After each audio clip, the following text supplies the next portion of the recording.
Welcome, ladies and gentlemen, to the Monastery, the open bar of the internet, the world's greatest shit show, and the place where we, the good brothers and sisters of this most holy of temples, seek enlightenment through the drunkest, craziest, and most batshit ways possible.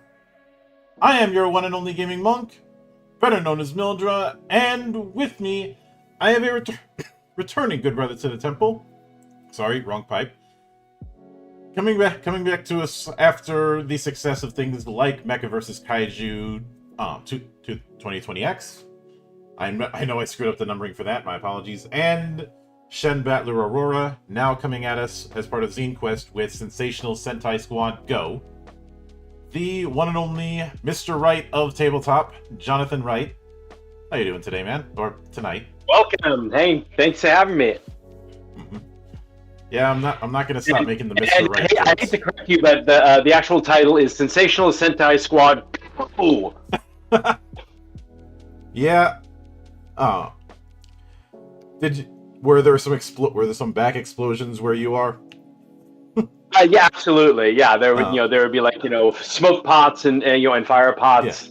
I'm actually recording this in an old gravel quarry, so it's an appropriate fighting location for a Sentai show. Yep. Yeah, I can get that. Um, but it is funny that this is the direction that the next Fifth Engine project went, because I may have mentioned this to you before, but with the last project, Shen Battler Aurora, as I was going through it, I gradually realized that it wouldn't take much to convert the Fifth Engine into something for Tokusatsu. Hmm. Huh. And Yeah, I mean it's an anime and manga engine, so yeah, the very very much tokusatsu adjacent. mhm. And you and I are from the same generation, of course. So I think it's safe to assume that your introduction to Tokusatsu, aside from the kaiju end of things, was the original run with Power Rangers. Is that correct? Actually, I mine goes all the way back to G-Force, which was a an American version of Science Ninja Team Gatchaman, Hmm. which was an anime version of a Sentai team. So so anime rather than Tokusatsu, but definitely the same the same vibe of Sentai. That was back in I think. 1972 was when that came out, and I think the first Tokusatsu, like the Super Sentai, was I want to say it was like maybe 73 or four. Might have been the same year though, but they both started about the same time. Yeah, but Yeah, yeah. So that was my introduction to mhm. the concept of Sentai. But yeah, when I saw Power Rangers, I was like, oh, it was all stuff that I had already been familiar with, and very very well traveled road. Yeah, and of course, both of them are drawing upon the legacy of Shotaro Ishinomori, who's one of the OGs when it comes to manga, Hmm. because the Sentai he's largely credited with being the patient zero for the Sentai concept with his manga Cyborg 009, which did get an anime in the early in various forms. Um, the most recent incarnation was that one in the early 2000s. Hmm. Uh, I've seen some people call Cyborg 009 Japanese X-Men, which given that it came around in the 70s, right around the time that that Marvel was really starting to establish itself. This was the early days of the Jim Shooter era. Right. Uh, well, be getting the years off, but Jim Shooter basically what his era was the poster boy for how to do an X-Men story. Um, the Weapon X story was his baby, and there was definitely some crossover. I know because after all, Stan Lee tried to push for collaborating with Toei, which is um, how things like Spider-Man Tokusatsu, yeah. Spider-Man. There was also one Sentai series that came out of it, because at one point there was plans to have Toei produce an Avengers project. That didn't go anywhere. And I heard that. That would be pretty awesome if yeah, they pulled that off. yeah, I think it had more to do with the fact that Lee as far as having direct creative power had kind of waned at one point, and he was the main one who was pushing for the collab with Toei. Uh, I do remember there was a lot of business problems with that. Like, I mean, creatively, they they were working well together, but yeah, the business side of it was always, that was always problematic. I suppose especially, that's probably why most of the Japanese folks, they'll do like homages or pastiches, but like actually working like hand in glove with American companies is always kind of dicey. there's been And when you some get, yeah, inroads over the last 20 years, but a lot of them I feel haven't lived up to their potential.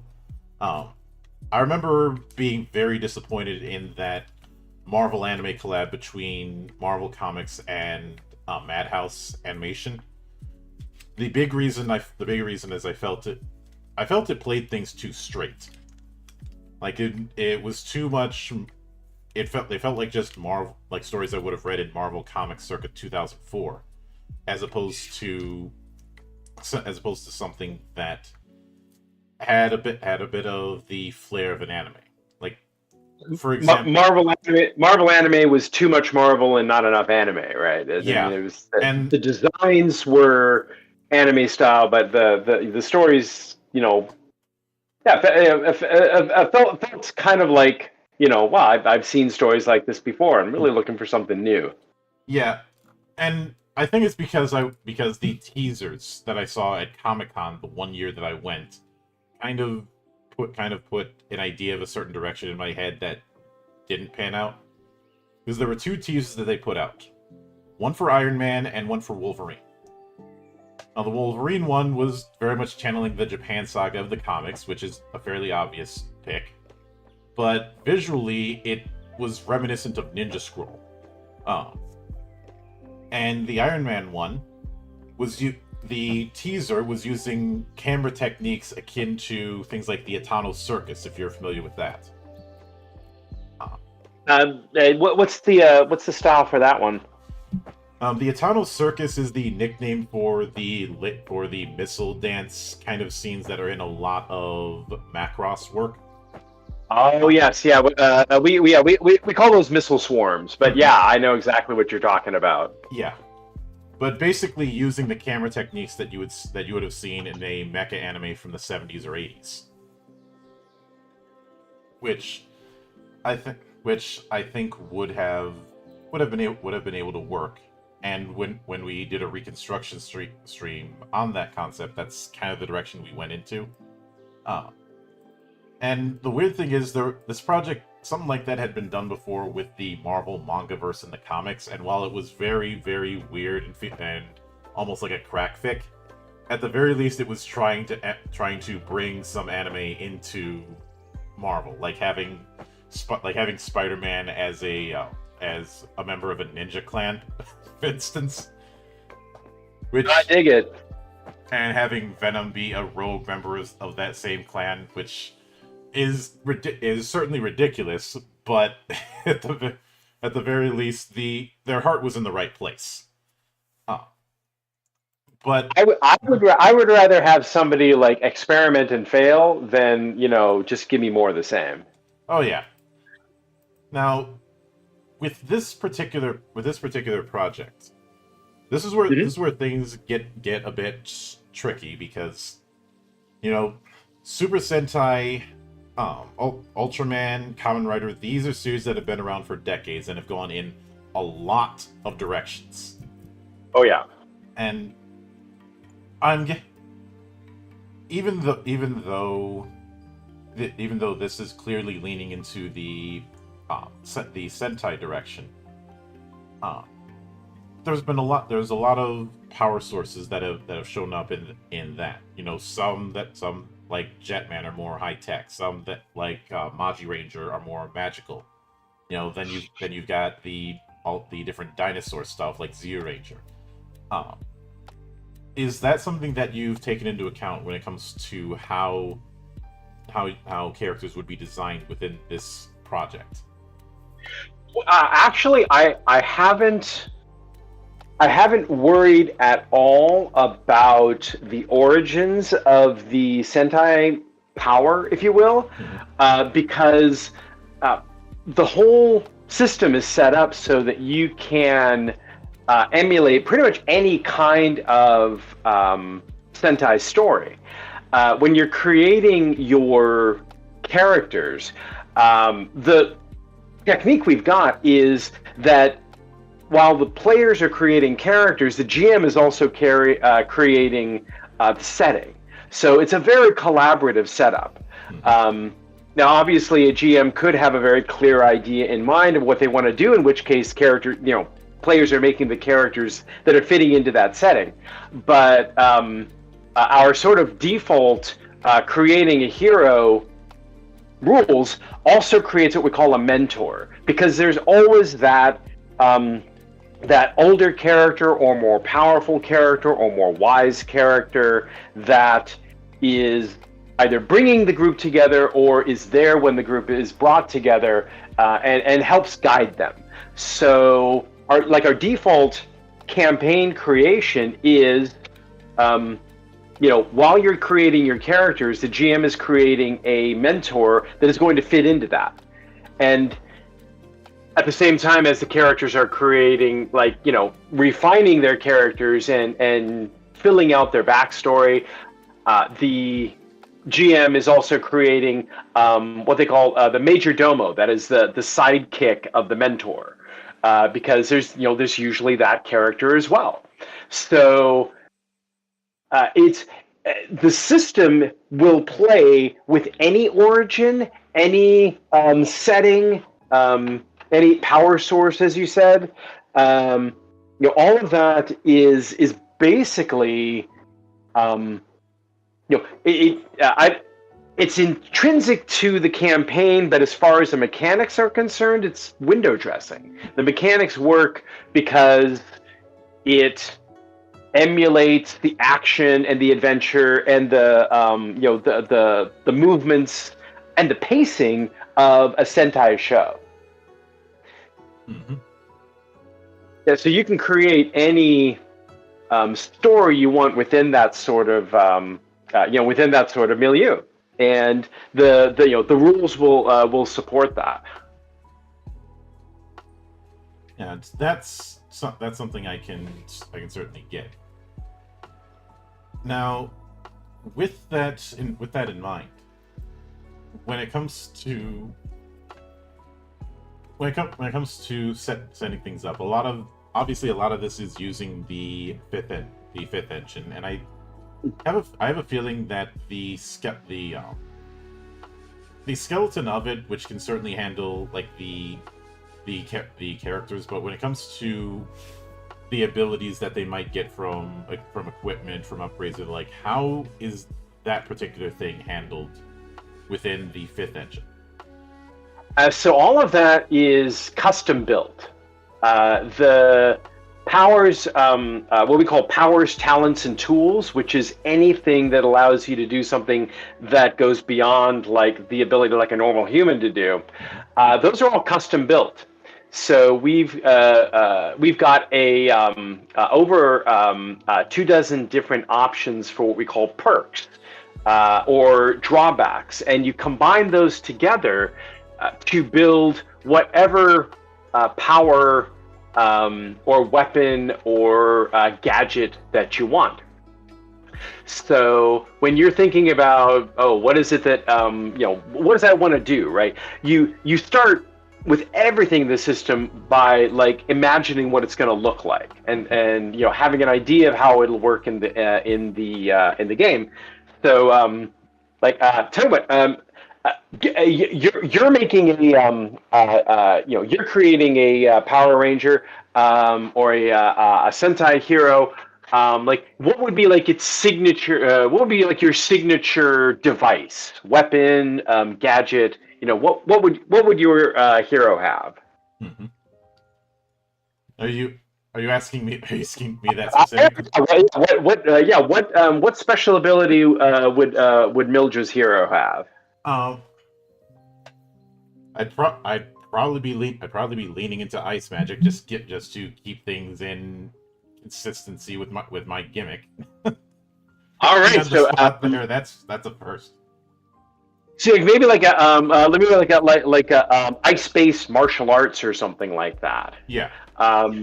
So ice usually has the ability to like slow people down. So that would be represented by a condition. Conditions are like debuffs that you can put on other people. So you could under perks. The condition perk is when you're spending impact, which is kind of the amount of success you have. When you're spending impact on a specific action, you create a specific condition on an enemy equal to half the impact. So, for example, you could, let's say you do like 4 points of damage to an enemy. You could then do a 2-point condition, and you can name that condition whatever you want. Mechanically, all that is a six-sided die that you can add to your roll anytime that condition would work against them. So that's just the mechanics of it. But in story, you could be like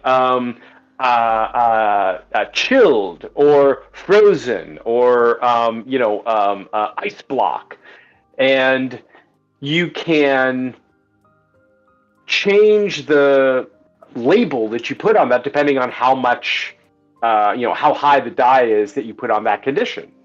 So D4, D6, maybe they're maybe they're chilly. If they got like a D10 or a D12 condition on them, then they might be completely frozen. And one of the things in this game is that aspects and conditions are always true.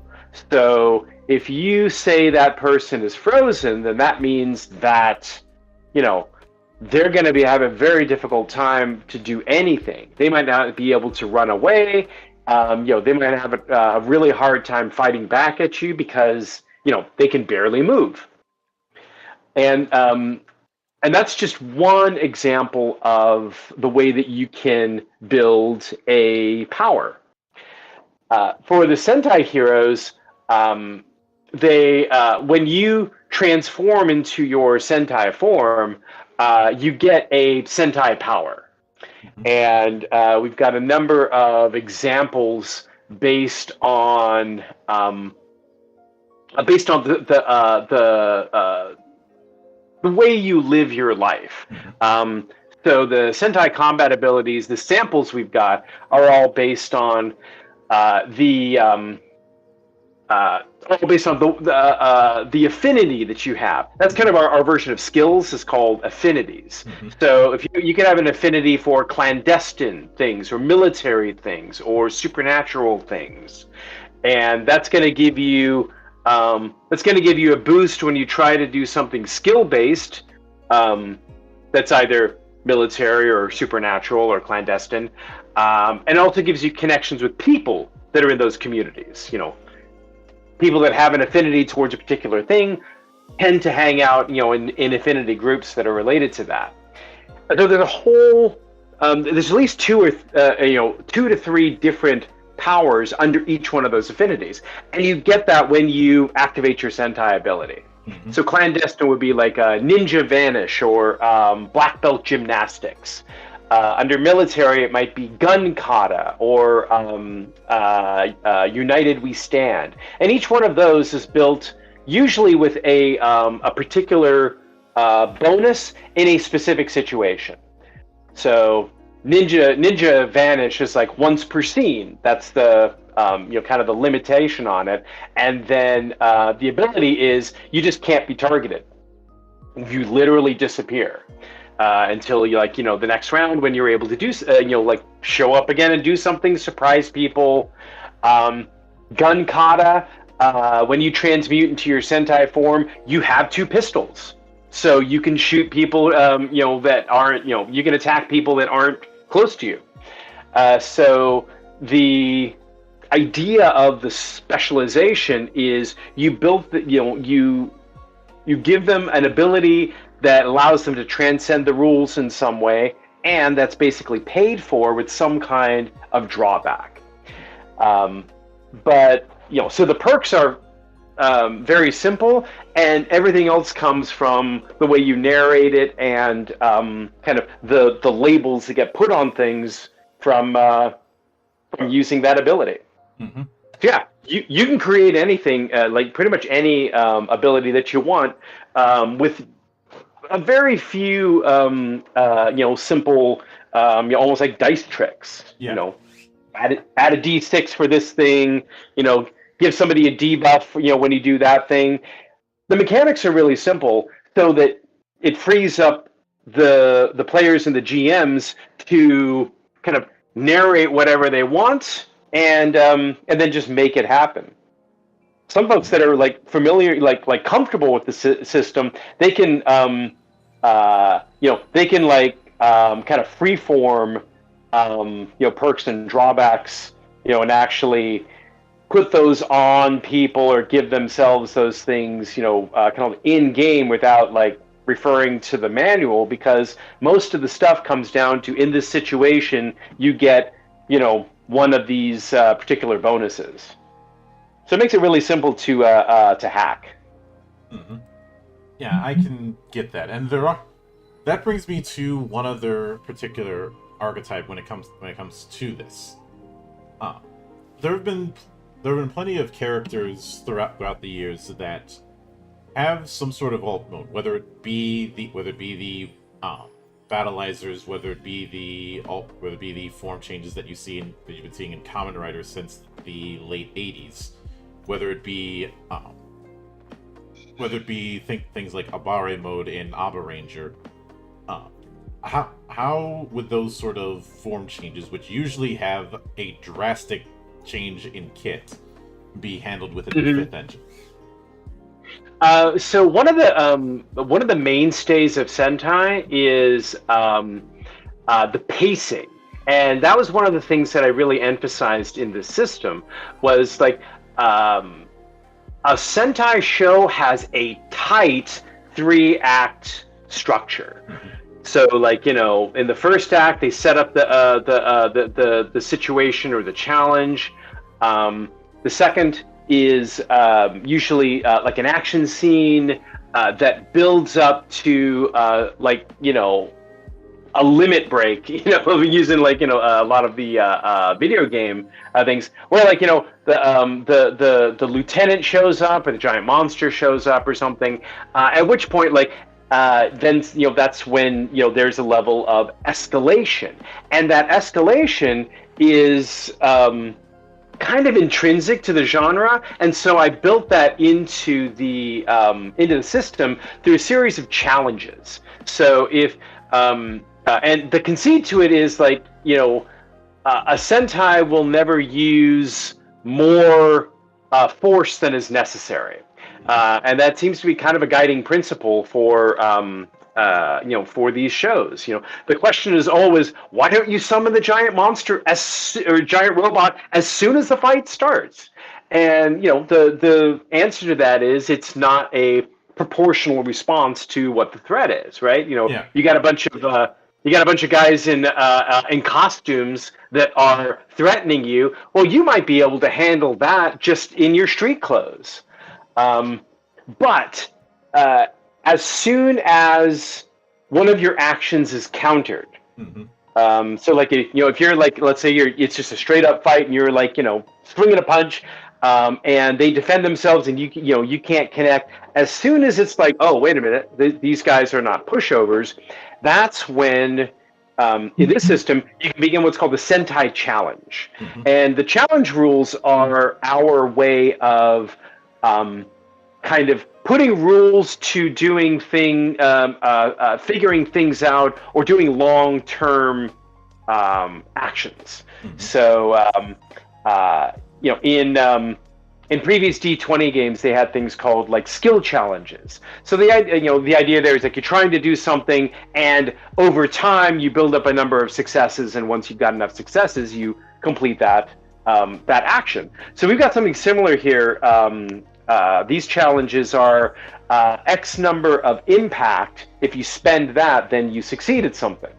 investigation, if you for every 3 impact you spend investigating something, you get a fact, you get a true thing, or an important detail. So in Sentai, the moment you miss, the moment your action is countered, then you can start the Sentai challenge. And everybody on the team at that point has to put in 1 point of impact from their action. And once they do that, everybody gets to activate their Sentai abilities. So it's the whole thing is predicated on the idea of everybody working together as a team. So that's the way you activate your Sentai abilities. Is once you realize, oh, this is a tough fight, everybody, on their next turn, they take an action and they add to the Sentai challenge. As soon as everyone has done that, everybody can transform. And at that point, the next phase of the fight begins. It escalates, building up to an inevitable next level of escalation when the lieutenant shows up, or they grow to giant size, or they unleash the giant monster. And at that point, everybody may begin the mecha challenge. And it's the same thing. That everybody puts in 1 point of at that point, everybody puts in as much impact as they want, and that becomes a mecha boon. Boons are bonuses that you can give yourself. So you spend 1 point of impact, you get a D4 boon that helps you do, that you can invoke to help you do something appropriate to that boon. So 2 impact for D6, 3 for D8, 5 for D10, 7 for D12. So when you take your mecha challenge, however much impact you generate in your action, put that into your boon, that becomes the power level of your mecha. So once everybody's done that, everybody's mecha shows up. So they're they charge onto the battlefield, or they swoop down from the sky, or they teleport in, whatever mechanic the players in the GM have chosen. And at that point, everybody jumps into their mecha. There's never really specifying how they get in, and they don't really worry about that, so we don't worry about that. But one mechanic that we do include to kind of bow down to the idea, at least the idea of realism, is the bad guys get initiative in when the mecha come on the field. Mm-hmm. And that's typical in Sentai fights, right? Like, usually the bad guys get in 2 or 3 really good licks, right? And and you always see giant sparks or explosions, like coming off the robots or whatever, as the challenge gears up. So they always get their licks in before the good guys have a chance to go, and so that's that mecha boon becomes the power level of your mecha. Mm-hmm. So players can create they give their mecha a name, which becomes an aspect. And aspects are again, they're always true. So like you can name yours like Goldar the Dragon Rider or whatever, and just like, okay, that's what it is. And if it's appropriate for that aspect to help you in a situation, you can add it into your action. So anytime you're doing something while you're in a mecha, that mecha boon helps you to do it. So that represents the increased strength and fighting ability that you get when you're in a giant robot. You also give it a power. So whatever sort of specialty thing your mecha can do, that becomes your power, and you can build that however you want. Mm-hmm. If the idea of escalation, if people want to take that extra level, like for example, a lot of the series have combining mecha. So they'll show up in a small mecha. Those mecha will combine together and form a larger one. They can make that an additional layer of challenges depending on kind of like what pacing you want for your game. And when you make the super robot, everybody can work together and either use their own powers from their mecha in as an action, or they can just use the help action, and that's going to add dice to the dice pool of the pilot. Mm-hmm. The dice pools at the end of a mecha combat get pretty crazy. It's really designed to emulate that climactic moment at the end when the mecha charges in with its giant sword and takes one swing that destroys the giant monster. And so people could conceivably drop like 10 or 12 dice on that final shot, depending on how you play. Mm-hmm.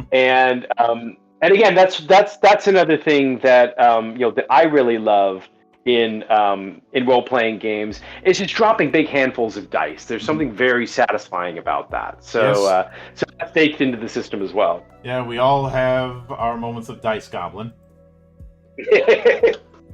Oh yeah, and our favorites. Yeah, in fact, my wife was gifted with some very cool shiny green dice, so I 2 sets, and so I always use those when I'm running games at convention because they make really great kaiju dice, shiny green, and they look very sinister. So so I think that's very appropriate.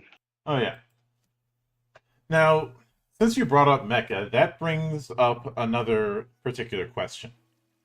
Now, obviously the big thing that has been key to Sentai ever since we moved into the idea of Super Sentai as opposed to just Sentai in the first few seasons is the combiner mech.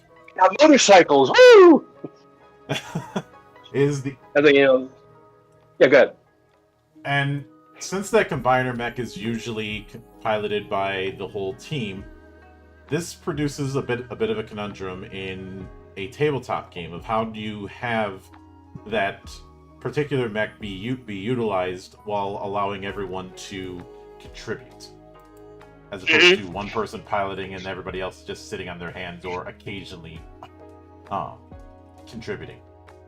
Absolutely, yeah. So one thing is the when there is a combiner, like when the super robot is on the team, then that robot has been built by combining all of the abilities of the smaller mecha. Mm-hmm. So every power that was created by one of those team members is still a part of the giant robot. So, for example, if somebody has maybe they have like a specialized scanner or sensor or combat computer or something, and they use that to calculate trajectory or find weaknesses in the kaiju. That character can still use that ability as part of the round. It's just that they're rather than helping their own action, they're helping the group's action. So the players can still be active, can still take their own actions within the giant robot. The pilot, all they're required to do is they do all of the defensive roles. They try and counter any attacks, and anything dealing with movement, they take care of. But if a group wanted to, they could do something like Science Ninja Team Gatchaman, where like the big guy is the pilot, and then the American with the guns is the guy that's on the missiles, and you always see him he's the one that hits the missile button. This is this is my job. I shoot the missiles. And if you want to break down group tasks like that in your team, you can do that. Alternately, there is a mechanism called the help action where you lend your action is you add a die to somebody else's dice pool. So if you want, you could either use your action to create a boon or a condition that then the pilot can invoke, or you could just flat out add your die to the other player's action, and it might not be. It's probably not going to get up to like a D10 or something like that, but it's like a guaranteed like D6 or a guaranteed D8. So sometimes that alone is a good enough addition to the combat. And when we have people do that, I always ask them, okay, so if you're going to use a help action, how do you help them? And then which trait is going to best represent that action? So everything in this game system is about narrating your actions and then calling out the traits that are going to help you to do that action. Because it's narrative first, and then you look at the traits to see how you can do that. Mm-hmm. Yeah, I can certainly get that. Now, with that in mind, given that this is also built as being able to do co-op in the traditional manner, but also solo, tell me about the narrative oracle system that you have with the game. Yeah, the oracle was created in part because one of my earliest backers at the ACE. Oh, hold on a sec. A bi-weekly online group that plays a campaign. So he was a solo player, and he really recommended that we have something for solo play. And so at the bottom of in Shen Battler Aurora, at the bottom of each page, we've got an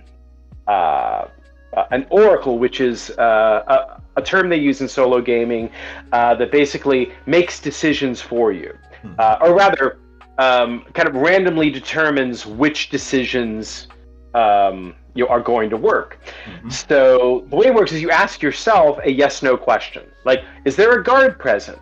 And then here we've got 100 different outcomes for that, and it starts with an answer.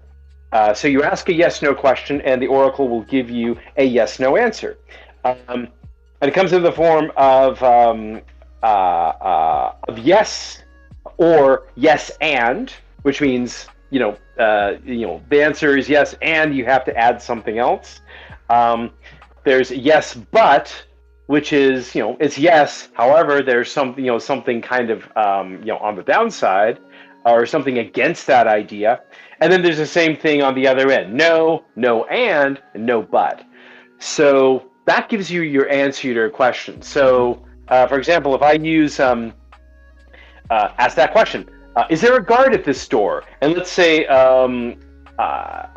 you can either flip through the pages and pick something at random. However, to make it really random, you can just use percentile dice. So let's say I get 100. Mm-hmm. The answer to that is N with a minus sign, which is no, but. So, is there a guard? No, but. And then, as a solo player, I would usually fill in that finish that sentence with something that would be appropriate. So, like, mm-hmm. Urban environment. Is there a guard at the door? No, but there's a camera. Mm-hmm. So that would be like a reasonable response to that. And then there's also keywords that are in this oracle as well. And this will give you those are ways of flavoring the scene. So so with our example there, like is there a guard? No, but there's a camera. And one of the keywords related to that is corruption. Mm-hmm. So now, how do I how do I include that idea of corruption into this scene? Any number of ways, depending on what's happened previously. Corruption could represent the fact that the security team is not very good. They're paid off, and they're working for the bad guys. So maybe that camera doesn't even work. Or maybe it's maybe the corruption here is actual physical, like maybe the equipment is old and run down, so it might be a way that you can bypass it that way. So the Oracle is the Solo Oracle is designed for both answering questions and giving you inspiration for particular scenes. So they also have keywords that you can use for that 100 result that's accomplished or selfish or selfless. And then there's also an action related to that. This really comes in handy if you are like working out a combat and trying to figure out what the opposing side is going to do. So, for example, you could say, are they going to are they going to try to attack me this round? And if it's no but, it could be like no, but they're going to try and mess up your equipment. And under action, there is one of the keywords under 100 is assist. So maybe if you got two people there, maybe they're not both going to attack you. However, one of them is going to try and help the other one.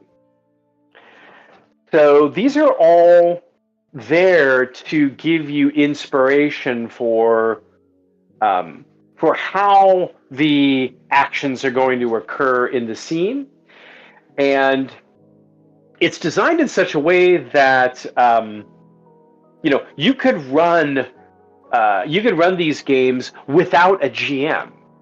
And in fact, I talk a lot about that in Sensational Sentai Squad Go, because teamwork is such a vital part of the genre, and large teams are not uncommon there. These days, sometimes it's difficult to find large groups of people. So rather than having one GM and 3 players, you could have everybody make a character, and then using the Oracle, you could actually run your game without a GM. And that is I've seen games like that. I've played in a few of those myself, and it gives a lot of freedom to the players. Mm-hmm. And if you're into the genre, players tend not to take advantage of that situation, right? They're suggesting things honestly because it's appropriate for the genre, or it's a fun challenge.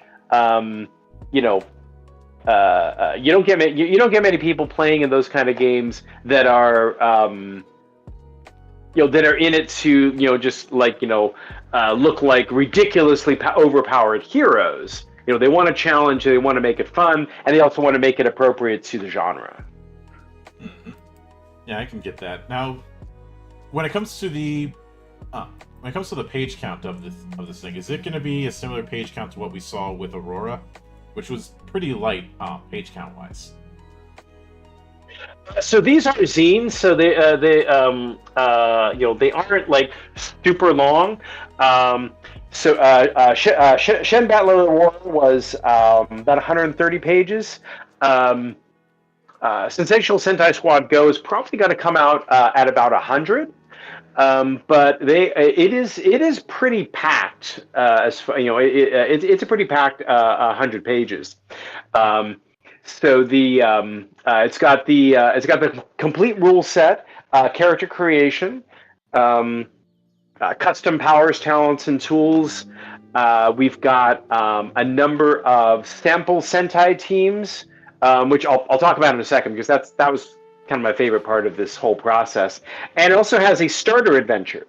The starter adventure is designed to let people just start playing and actually create their characters as the adventure progresses.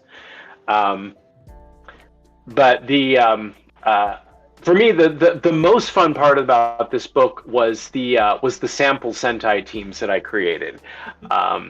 And all of these are sort of like loving homages to, all of my favorite shows. So like the first one is called Warrior Alpha, which is, tell me if you've heard this before. 5 young people from all walks of life unite to fight the battle against evil, right? Yeah, right. Have you heard that story before? This is our vanilla Sentai team, and it's deliberately vague in the description because it's like an ancient warrior grants young people the power to fight an ancient evil, and then in the each of one of those has a sort of a narrative introduction. And there's an actual narrator here. The guy, the character, Professor Rampo Chiari, who's one of the important NPCs in the Mecha vs. Kaiju game, he gained his scientific awareness by witnessing the first Kaiju battle. So basically our version of Godzilla, Kaibutsu.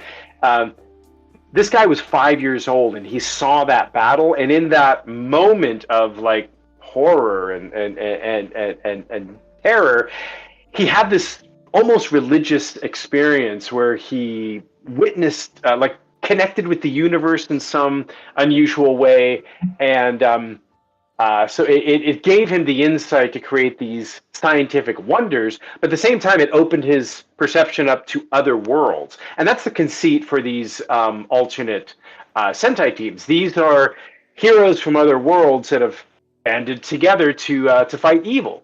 And then there's a section for campaign notes for each of these samples that explains kind of like what specific rules would be related to that, or how particular things would play out. Warrior Alpha is just like, pick an ancient hero. I mean, it could be it could be Merlin, it could be Gilgamesh, it could be Musashi Miyamoto, whoever you want as your ancient guide, spirit guide, and then fighting appropriate villains like Mordred or the Shogun of Hell, or whatever appropriate enemy there would be. So that one's kind of designed to be a fill in the blank idea that anybody can use as like as a starter point. We got another Sentai called Eros Candy, the Defender of Love, and this is a combination of a singing idol a show with a dating show.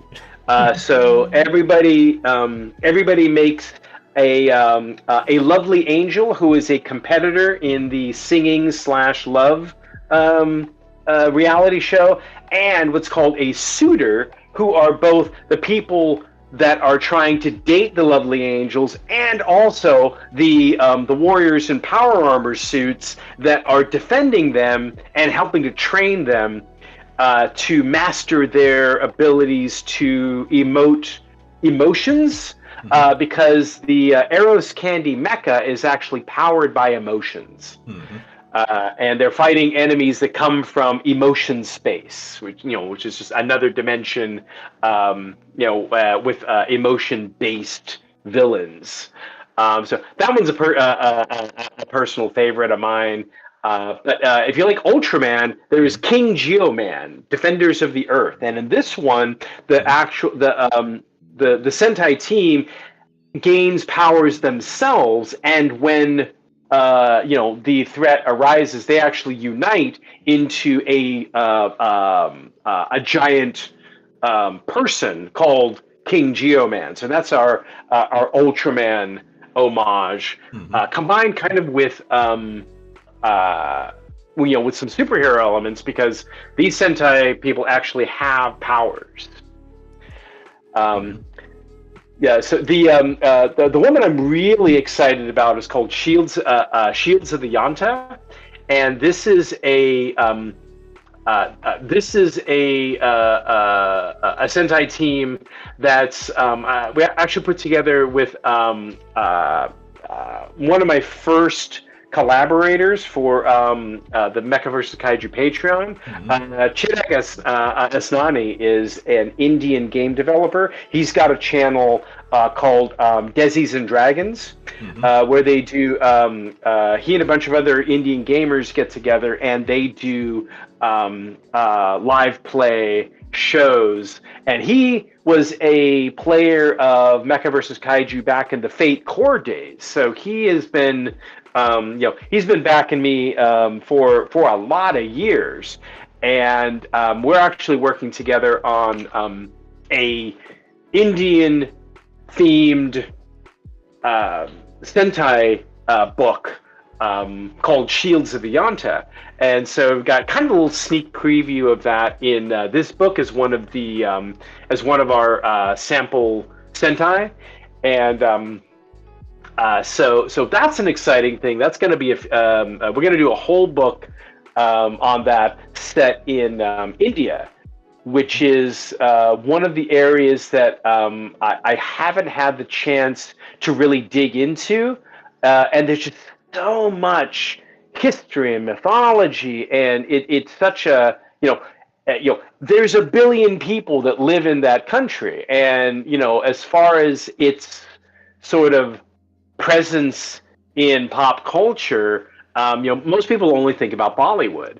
And there's there's so much other stuff there that that can be made use of. So it's funny you bring that up, because there was a project that used Steve Perrin's Mecha RPG some time ago that was doing Indian mythos and mech.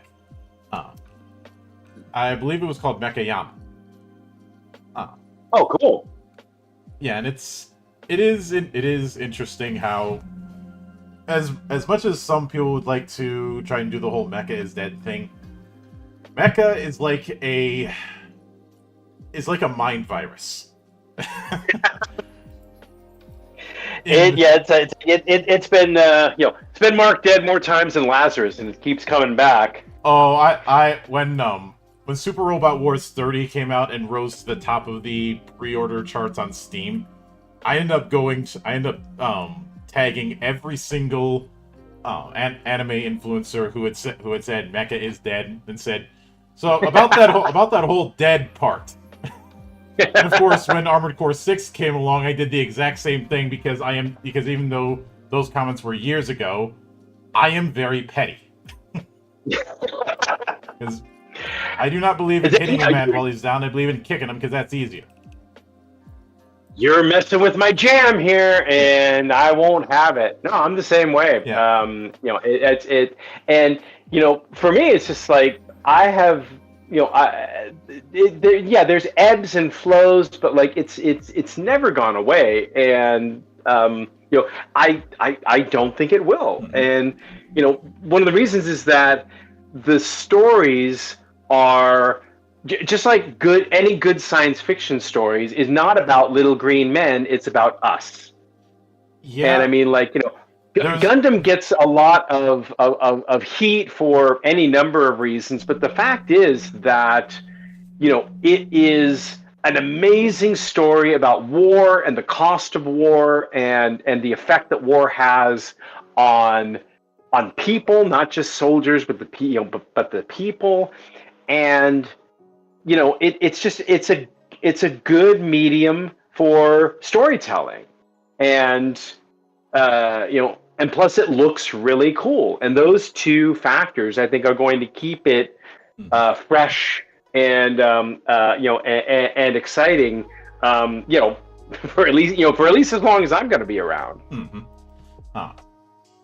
And it's also for the reason that the people who unironically say, unlike most mecha, this one's about the characters, I feel like that argument should be flogged in public, or at the very least taken out to a boat and keel hauled. I mean, since maybe you might have been. I think probably the last time you could have made that argument, genre, across the entire genre was like maybe back in the 70s. I mean, since then there have been so many examples of stuff of The early 70s is anime. the Yeah, early I to mean, mid 70s is how far I'm willing to go with that, because here's something when it comes to history that a lot of people conveniently forget. Mecha, first off, if it weren't for the mecha genre, anime may not have lasted as long as it did, because it was in a very bad spot, especially due to Tokusatsu really stealing its thunder. And at that time, their biggest funding was from toys. oh yeah, However, thanks in part to folks like Nagai and his company, you started to see a shift away from toys and into having deals with record companies. This is where Star Child started to emerge, which was a branch of, I believe it was Victor Entertainment, that was just focused on producing music for anime. You especially see this in full force in the 80s. And guys like Nagai guys like Ishikawa, God rest his soul, were people who came up in the Gekiga movement in manga, which was an attempt to show that manga could be more than just gag comics, which was what a lot of them had done in order to pay the bills. Like, there was that idea that was all manga was at that point in time. I mean, same with comic books, right? I mean, I can vividly remember, parents, still talking about comics as funny books, right? And I mean, up until the Silver Age in the 60s, I mean, most comic books were either most of them were reprints of comic strips, and then the originals that were being put out, where, I mean, like romance comics or Archie, and the few superheroes that were out there were, completely neutered, because of fears of comics getting shut down completely.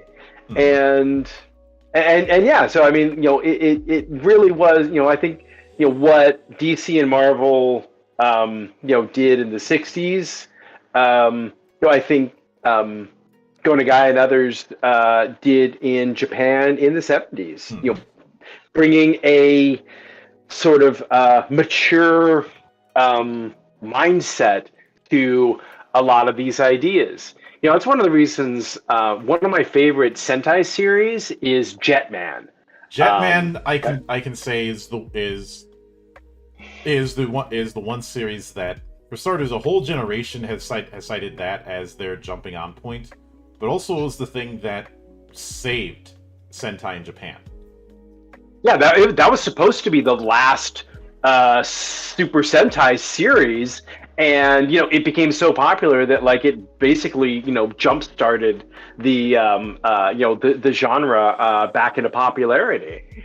And I mean, like, one of my failings as a fan, and I admit this, is I do tend to want my stuff to be serious, because I want the things that I love to be taken seriously by others, right? So I mean, that's why when I was younger, I would kind of turn my nose up at some of the silly Silver Age stuff that in comics, or the weirder choices in Sentai shows, I can't remember the series, the specific series, but it was very car based, and everybody had wheels, for masks, and I would see that, I'd be like, it's a little goofy, but I really come to love all of it, because even the stuff that's a little goofy, you can get moments of real emotion and real pathos. And I think and Jetman was one of the ones that really started that. I mean, that was where you got interpersonal conflicts in the group. They weren't all just like united. They weren't just cookie cutter characters. Um, and I think like I appreciate that. I know it's something that I can point to and say, no, this is like, real, serious stuff. At the same time, you could still have a lot of fun, and kind of goof on stuff, and it all works. Whereas And there were a lot it's of all good. there were a lot of comics back in the '90s that tried to really double down on the serious, and a lot of them do not hold up with age. So it is a balance. Yeah, no, we would always joke about extreme. Anytime we were talking about, like you see pictures and like, just count the pouches. Okay, then that guy's got 12 pouches on his costume. No, that's not enough. Like, he's a weak character. He needs more pouches. Did you ever see the pouch parody character that Liefeld made? Yes, yeah. I mean, the fact that he can laugh at it himself, I think, is it was a good sign. He realized that he'd gone too far at a certain point. He's well aware that back in those days well, first off, McFarlane called him the Idiot as his nickname for him, but even he admitted back then he was kind of a douche. Yeah, and I mean they honestly, I think that was it was an honest appraisal of them, but it was something that they they were great artists, and I mean they were doing things that nobody else was doing at the time, and so I mean, like, yes, they were young and they were brash and they were arrogant, but they were incredibly creative. Mm-hmm. Turning those images and ideas into monthly comics was always a problem for them. So, like, they weren't disciplined at all, and that definitely showed. Yeah, there was also, in the case of McFarlane, I give him a bit of slack because he had stated how he had grown up with stories about how Jack Kirby got screwed over by the big two, and he had developed this attitude of, I'm going to fuck you before you can fuck me. It's fair, especially, I mean, like, it's still there's still a lot of unfavorable stuff happening, in the business, and you don't have to dig online, very far to find, comic artists or writers who are very happy to talk about, how the major houses have screwed him over in the past. Yeah, so I can understand him being a bit of an asshole, which he outright described himself as such. So it is a instance of life imitating art. But with that said, what would you be shooting for as far as a release window for the project? Not a hard date per se, but kind of a ballpark for SSSG. So our Kickstarter ends this Tuesday, so it's still time to get in on that. At what I would say is, I'm thinking I might actually be like underpricing it, but like I want to get people into the system. So I mean, I kind of deliberately lowballed the price tag for the Kickstarter. So that's going to finish up this Tuesday. Layout of our interior is almost complete, and in fact, on our Kickstarter page, we've got some samples of the interior artwork and the layout, and the from our a couple of our sample Sentai teams I've got posted, as well as what the solo play oracle is going to be. So at the bottom of each of the pages, you'll have one of these entries, and so that'll make it really easy to just flip through those, and you can either use it as a flip book and do solo play that way, or roll a D100 and find your answers that way. So like I say, layout is almost complete, so people will get PDFs very quickly after definitely, within the month of March, they'll get their PDFs. Printing will probably be shortly after that. I use Lulu for my Kickstarter printing because for the Zine Quest, the numbers of customers are small enough that I can just send the books out myself without having to have anybody else do that. I figure probably have the physical books out by the end of April. And then at that point, we will start gearing up for our big summer Kickstarter of the full Mecha versus Kaiju system. I'll certainly look forward to that. But with that said, I do want to sincerely thank you for taking the time out of your schedule to come all the way to my temple and enjoy the madness that happens around here. And it's always a pleasure. Anytime you see fit to return, the door is always open. As I often say around here, drinking is not mandatory, but it is encouraged. All right. Well, thank you. And, of course, a sincere thanks goes out to everyone who took the time out of their schedule to come onto the show and enjoy the madness. And there'll be plenty more where that came from, as there always is here, on the open bar of the internet. But until then, on behalf of the good brothers present and not present, my name is Mildra.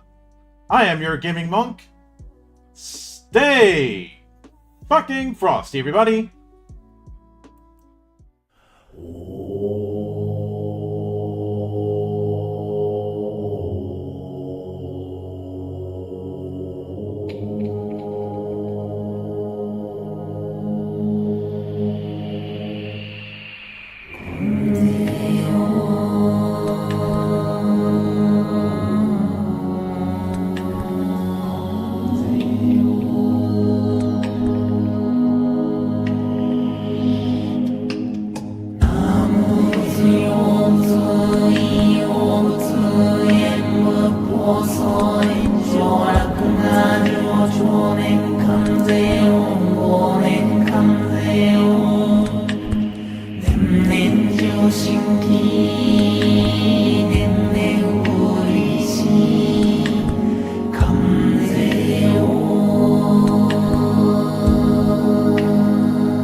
Johnathan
心。